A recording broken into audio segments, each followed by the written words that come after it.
This week on ClearVoice, Christopher West talks about his newest book, Fill These Hearts. We focus on the good work of the Catholic appeal in the Archdiocese of Boston. All that plus a word with Weber right now on ClearVoice.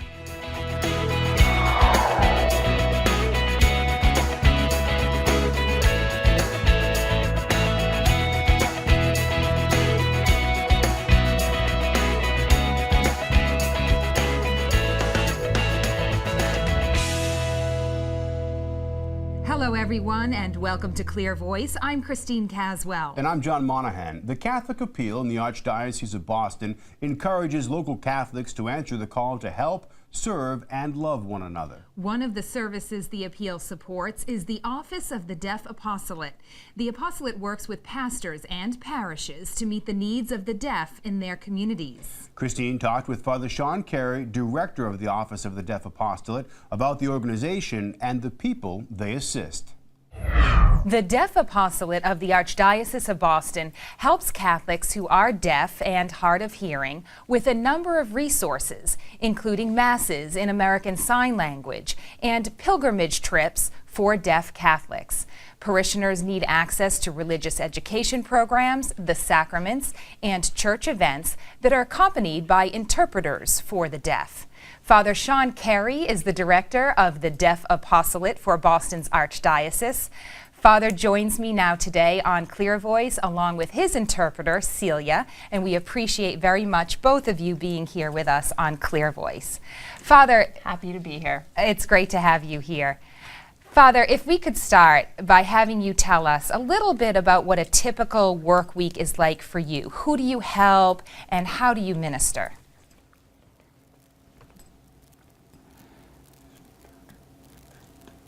It starts every week with Sunday Mass. I celebrate Mass at Sacred Heart Parish in Newton. That happens weekly on Sundays at 11 a.m. and I will celebrate in American Sign Language and we'll have a voice interpreter. After Mass, the community gathers for a coffee hour. This typically happens simply because the deaf live all over the Archdiocese and have to drive a great distance at times to come to that Mass. So it's a great opportunity not only to celebrate Mass together, but then to have community time afterwards where we're able to share in each other's lives and support each other.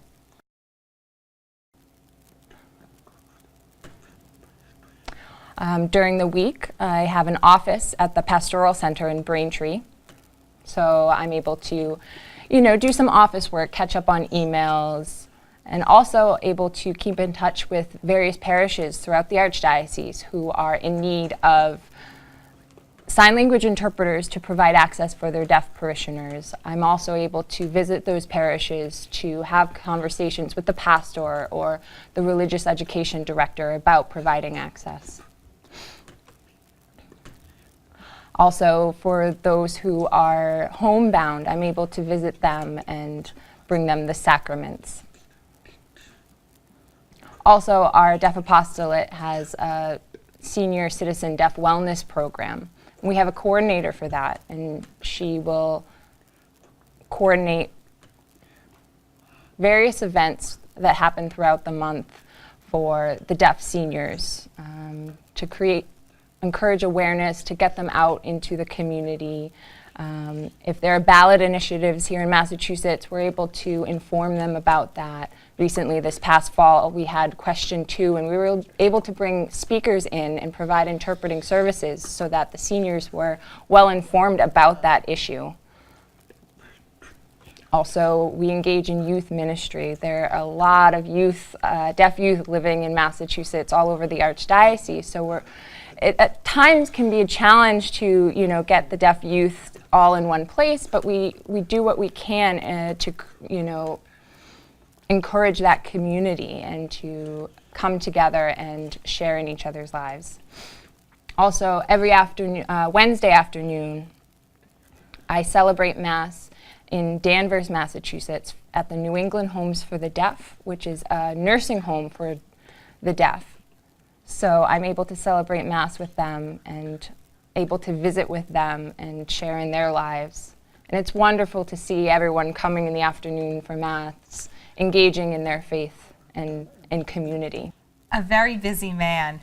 Is there one memory you can share? I'm sure there are so many, but someone in particular you helped that it was quite emotional for you and reaffirmed your ministry here and your reason for being part of the Archdiocese of Boston? It's a good question. Really, there are so many members of the deaf community who have really inspired me, and through my help and service of them, they've really inspired my faith. I'm so happy to be able to provide access and allow the deaf community to more fully participate in their faith. I studied to become a priest at St. Patrick's Seminary in California, actually.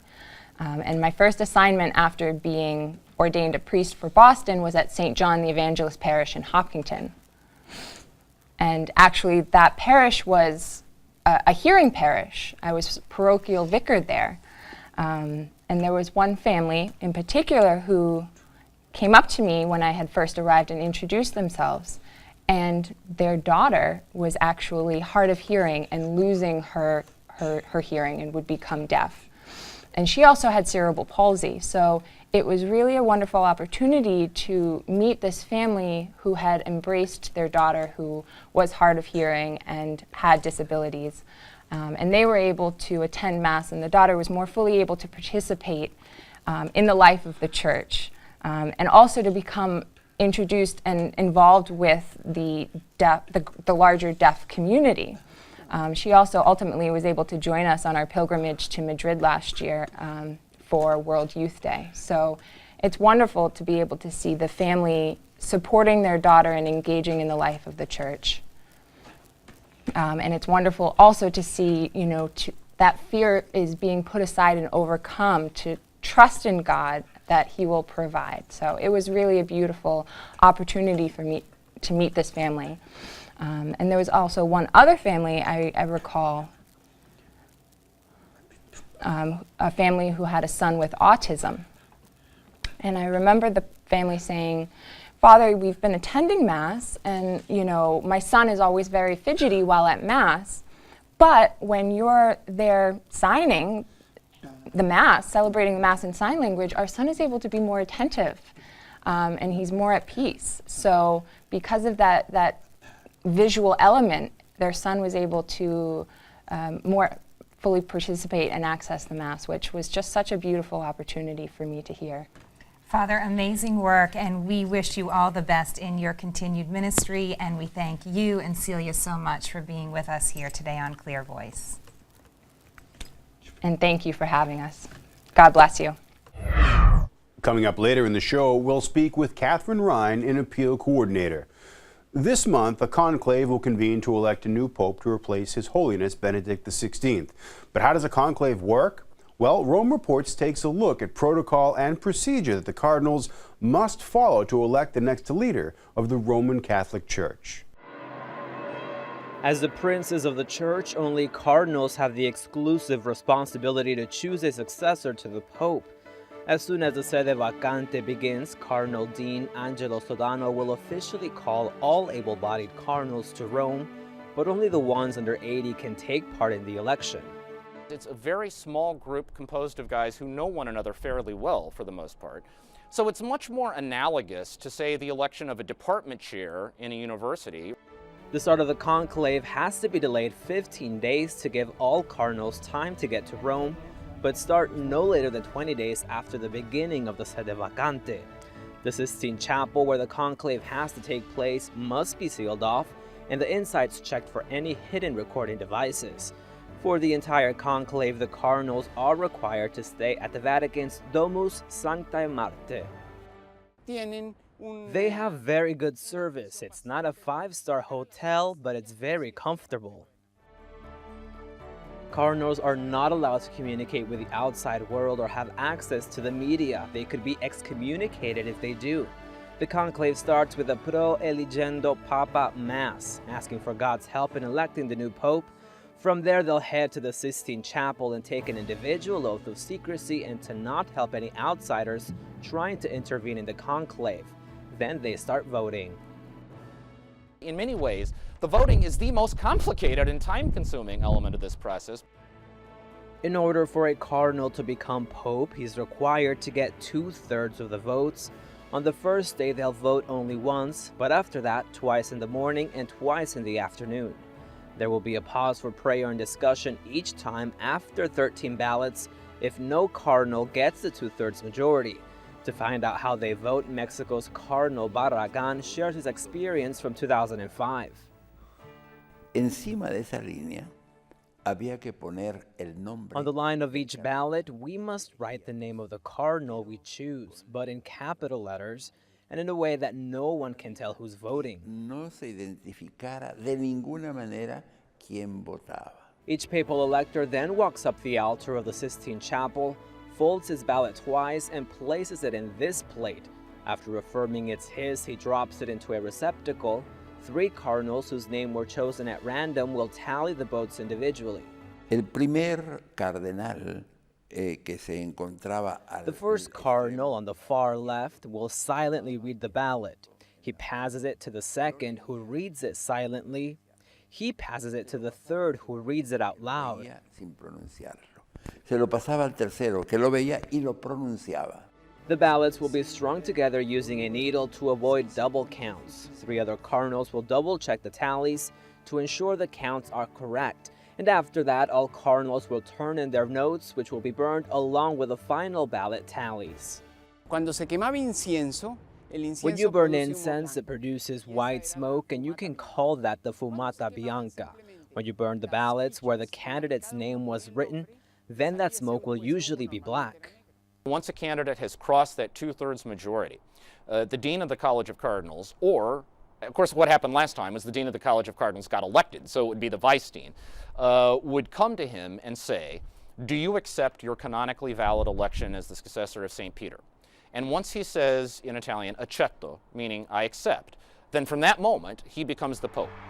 The Cardinal Dean, or highest-ranking Cardinal Bishop, will also ask the newly elected Pope, and therefore Bishop of Rome, what name he would like to take on. The new Pope will change into one of 3 best-fitting white tunics already prepared for his election. After greeting his peers, he then prepares for the Apostolic blessing Urbi et Orbi at St. Peter's Square, marking the end of the conclave.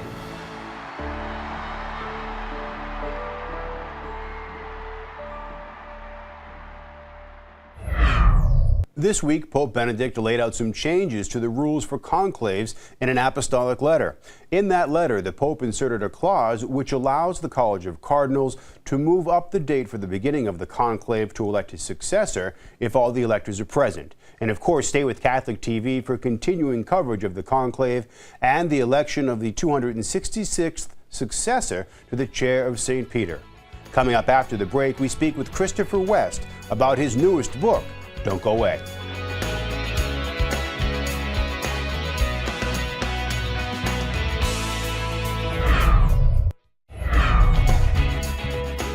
Blessed Pope John Paul II's theology of the body is a profound reflection on the biblical meaning of love. It focuses on the dignity of the genders, the goodness of our bodies and sexuality, and our call to live in the fullness of freedom and joy. Christopher West is a renowned educator and a research fellow and faculty member of the Theology of the Body Institute.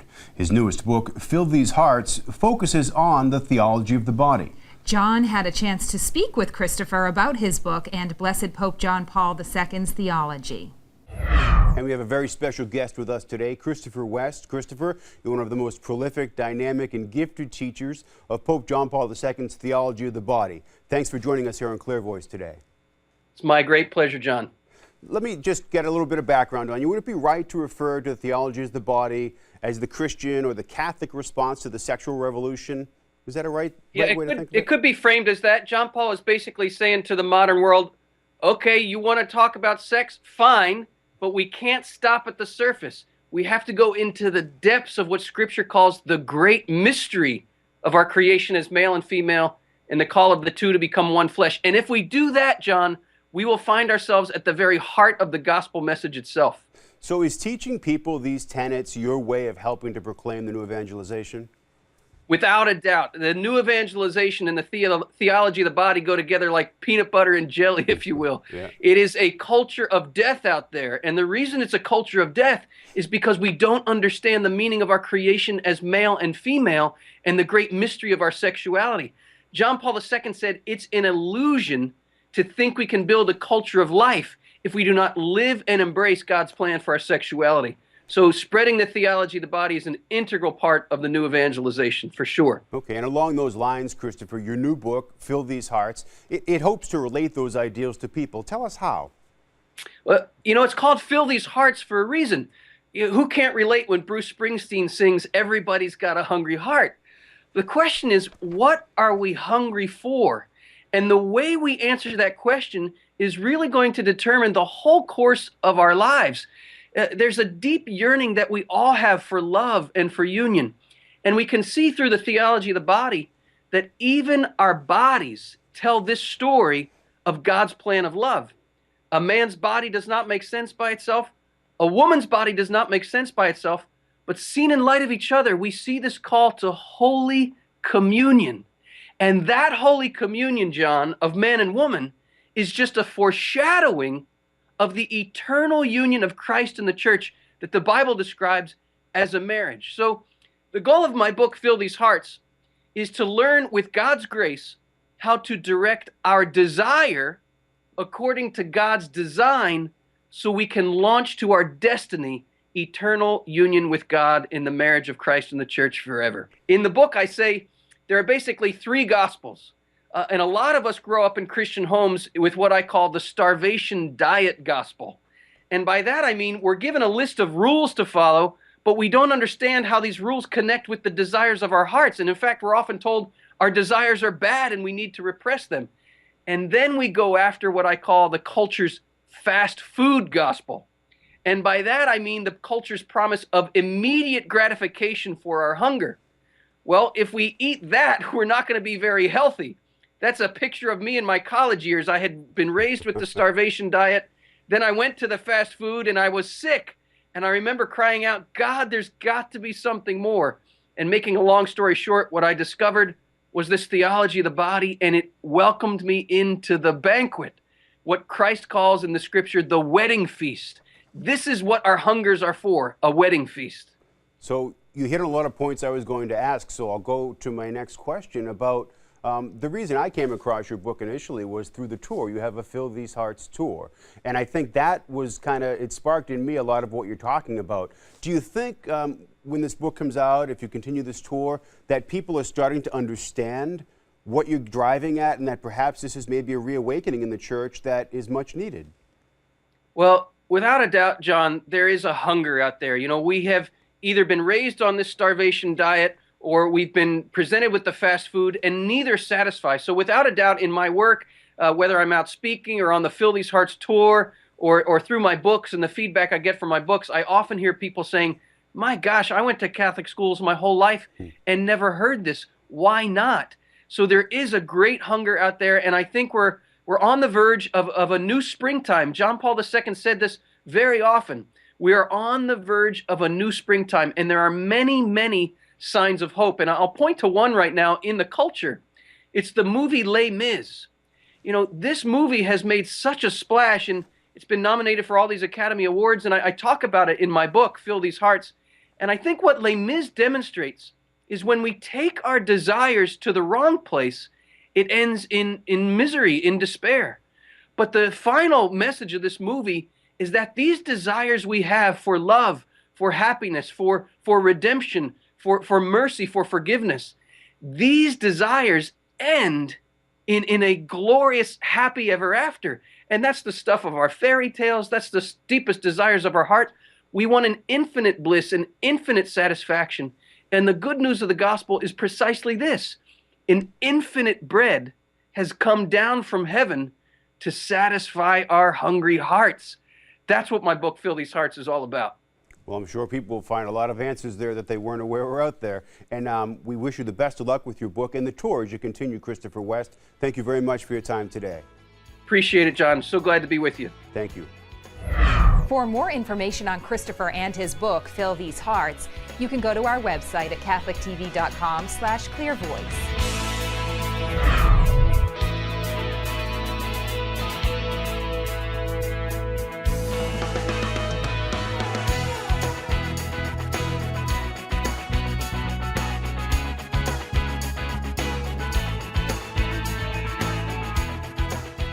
Earlier in the show, we met Father Shawn Carey of the Deaf Apostolate, who spoke about the support his ministry receives from the Catholic Appeal. Now we'll meet Catherine Rein, an appeal coordinator at a local parish. John had a chance to speak with Catherine about the importance of parishes in the overall success of the appeal. Catherine Rein, thank you for being with us. Thank you very much. It's an honor. Honor for us as well. You're the pastoral assistant and director of religious education for St. Anne by the Sea in Marshfield. Yes. And we're here today to talk about Catholic Appeal. Yes, we are. Tell us what that is and what it represents to you especially. The Catholic Appeal supports 50 ministries and more for the larger church of the Archdiocese of Boston. And for the parish level, we are asking our parishioners to support this endeavor. So what does it mean at the parish level? What kind of work are you doing to reach out to people to make them aware of the Catholic Appeal? Well, really last year's Catholic Appeal was very successful for St. Anne by the Sea. It really strengthened and unified our parish as we all came together. Father Carmichael, our pastor, really wanted us to communicate what the appeal was and who it helped. And so we came up with some very he came up with some very creative ideas, and with our committee we executed those ideas for the parish. We talked about that earlier. Yes. The pastor had some great thoughts, but the laity stepped in and helped take up this appeal. Yes, they did. And I guess tell us about the role of the laity in that and how that came to be. Sure. It was really at all levels that of our parishioners and ministries that got involved with supporting the Catholic Appeal last year. From the children in religious ed, where we had a cake made up with the Catholic Appeal on it, to giving out shamrock plants at St. Patrick's Day for those that gave a pledge as a thank you for those who gave a pledge. We had 4 young men, those in campus ministry and also in the confirmation program, dress up in tuxedos, handing out pledge cards, showing the importance of the appeal. And so many of those things work so well Yes. that the Archdiocese is using them across the whole area to Yes. try to implement this thought of giving and being part of that giving back to the community. Tell us maybe what they're taking and using on the Archdiocese-wide scene. Well, they are taking some of the ideas as far as witness talks, creating enthusiasm with different thank yous, and they have used some of the ideas in getting the religious education, the younger people involved in the appeal. I think really it is the communication of how we are affected and what a rich resource we have in the Archdiocese and the Pastoral Center and those ministries in it. I know that we have been blessed, I personally, from having been trained in theology of the body, in many of the religious education endeavors for child protection and so on and so forth. So, tell us why you took part, because it seems like you really, it's become who you are, part of you. It really has. I have been formed by the Archdiocese of Boston. I began my ministry work in 2009 in directing religious education, and now as a pastoral assistant. My formation, my training has been through the different ministries, from the Office of Spiritual Life and Worship, the Office of the New Evangelization, Child Protection. Really, it goes on and on and on. So. Well, thank you very much, Catherine. Appealing to Catholics on all levels, but the Catholic Appeal itself starts on March 2nd, 2013. Yes. So if you can see it in your heart, please give. Thank Catherine. you. Thank you very much. Thank you. And for those interested in donating to the appeal, you can find out how on our website, catholictv.com/clearvoice. All pledges for the 2013 appeal must be completed by January 31st, 2014. Now let's take a look at some of the many significant events that have taken place this week in the church. This week in the church on March 1st, 1810, Georgetown College, known today as Georgetown University, was chartered in Washington, D.C., making it the first Roman Catholic institution of higher learning established in the United States. On March 3rd, 1955, St. Catherine Drexel, founder of Xavier University in New Orleans and the Sisters of the Blessed Sacrament, died. Though she was born into a wealthy Philadelphia family, she spent her life helping blacks and Native Americans. She was canonized by Pope John Paul II on October 1st, 2000. On March 5, 1869, Michael von Faulhaber, German cardinal and Archbishop of Munich, who became a prominent opponent of the Nazis, was born. During the Nazi regime, he delivered his famous sermons entitled Judaism, Christianity, and Germany, which emphasized the Jewish background of Christianity. Throughout his sermons, until the collapse of the Third Reich in 1945, Faulhaber criticized Nazism despite 2 attempts on his life. And on March 6, 1475, Michelangelo, Italian sculptor, painter, and architect, was born. During his career, he created the David and painted the ceiling of the Sistine Chapel. And those are just a few of the events that happened this week in the church.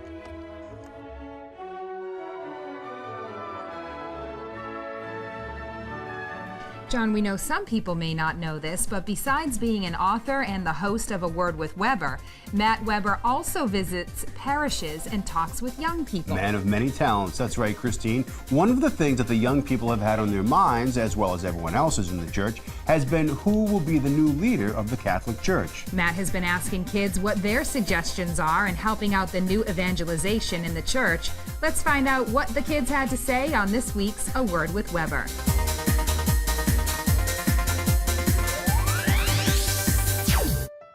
So now that the Pope is resigning, we will have a new leader in this great church. I have some suggestions, not from me, but from CCD students from across the state of Massachusetts.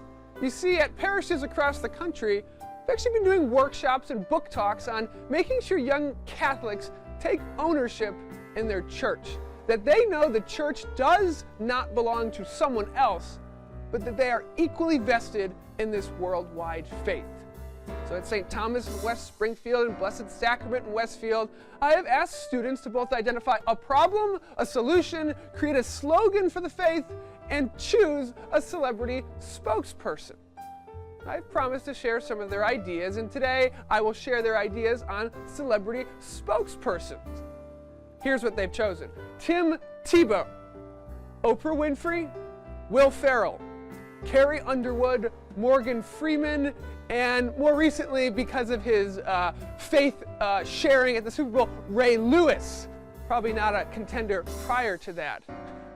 Now, I don't think any of these folks are Catholic, but to young adults, every one of these people have publicly discussed faith in the media. They've discussed God and His importance. None of them will likely be made Pope. None of them will likely ever convert to Catholicism, but let the wisdom of these faith-filled young adults be a testament to the power of a public faith life. How impressionable, simple signs of the cross and gratitude towards God can be important. And if you're a celebrity watching, or even a local celebrity, or even a D-list celebrity, or even just a leader at your job or town or in your community, don't be afraid to give testament to God, especially outside of your home, and especially outside of the church. John, you of course fall into the A-list category right here on Catholic TV. Christine, that's the first A I've ever gotten. Thank you so much. Well, we really appreciate you being with us on ClearVoice this week. I'm Christine Caswell. I'm John Monahan. Thanks for joining us. We hope to see you again next week for another edition of ClearVoice. Take care.